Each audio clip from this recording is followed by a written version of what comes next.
ওয়ালাইকুম আসসালাম রহমতুল্লাহ ওবরাকাতুহ। জি, শুনলাম আপনার প্রশ্নগুলো। তো কথা হলো যে যে কোনো সময়ে যে কোনো সূরা পড়া যায়, তবে যদি কেউ কোনো ওয়াক্তের জন্য নির্দিষ্ট সূরা খাস করে নেয়, সেটা অবশ্যই হতে হবে সুন্নাহ মোতাবেক, মানে কোরআন সুন্নাহ মোতাবেক। যেমন জুমার দিনে সূরা কাহাফ পাঠ করা হাদিস দ্বারা প্রমাণিত, সহিহ হাদিস দ্বারা প্রমাণিত। কাজী জুমার দিনে পড়তে পারে সূরা কাহাফ, পড়াটা ভালো, মুস্তাহাব, উত্তম জিনিস। মনে হয় সূরা মুলক রাতের বেলায় পড়া, শোয়ার আগে পড়ে না, এটা প্রমাণিত। কাজে এটাও এই সময়ের জন্য সুন্নাহ পড়া। সূরা ইখলাস, ফালাক, নাস প্রত্যেক সালাতের পরে পড়া, এটাও মাসনুন, সুন্নাহসম্মত।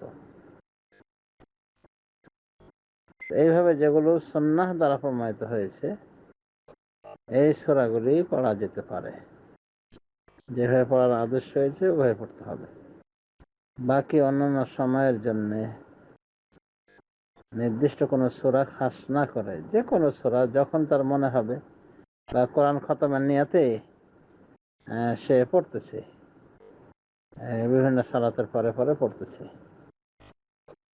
মানে এক সূরা পড়ার পরে পরবর্তী সূরার যে সিরিয়াল সেটা পড়তেছে, এভাবে সে কোরআন খতমের নিয়তে পড়তেছে। সেই হিসেবে যে কোনো সূরা আসতেই পারে।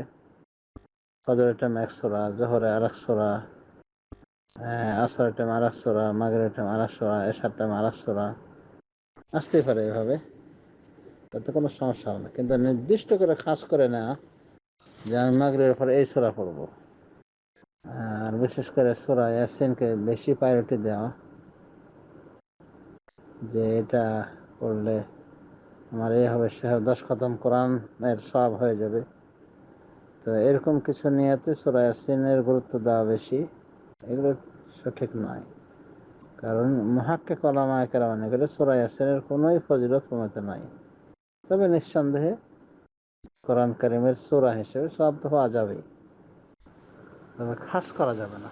এক কথায় খাস না করে, কোনো সালাতের জন্য নির্দিষ্ট সূরা খাস না করে যে কোনো সময়ে যে কোনো সূরা পড়া বিধিসম্মত, অসুবিধা হবে না ইনশাআল্লাহ।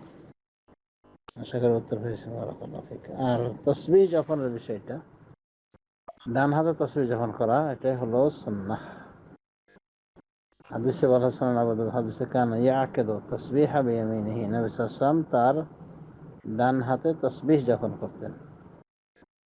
সুতরাং ডান হাতে তাসবিহ যখন করাটা, এটাই হলো সুন্নাহ। বাম হাতে তাসবিহ যখন করা সুন্নাহ নয়। তবে যদি কেউ ডান বাম মিলিয়ে করে, শেখ আলবানী রাহিমাহুল্লাহ বলছেন যে ও কিছু ভালো কাজ করলো, কিছু মন্দ কাজ করলো, আশা করা যায় ক্ষমাযোগ্য হবে। তার মানে এটা সুন্নাহ নয় যে ডান বাম দুই হাত মিলিয়ে তাসবিহ যখন হবে, বরং ডান হাত ভালো জিনিসের জন্য নবী সাল্লাল্লাহু আলাইহি ওয়াসাল্লাম ব্যবহার করতেন। সুতরাং তসবিহের বিষয়গুলি ডান হাতেই করা উচিত, বাম হাত পরিহার করা উচিত এক্ষেত্রে। যদি অনেকে এরকম করে থাকে, কিন্তু এটা উচিত নয়। আল্লাহু আ'লাম। সাল্লাল্লাহু আলা নবিয়্যিনা মুহাম্মদ ওয়া আলা আলিহি ওয়া সাহবিহি আজমাইন।